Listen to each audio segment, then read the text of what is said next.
Most people reviews stuff. They also say this product is the price is quite good. We've found pros and cons on this type of product. But overall, it's a supreme product and we are well recommend it. When you however want to know more details on this product, so read the reports of those who have already used it. Visit the product detail link in description for an item you wish to buy. Tap add to cart. When you've finished adding items to your cart, tap the shopping cart icon.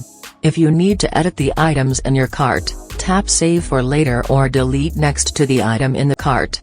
Tap proceed to checkout and follow the on-screen instructions. Review your order information and tap place your order to complete your purchase.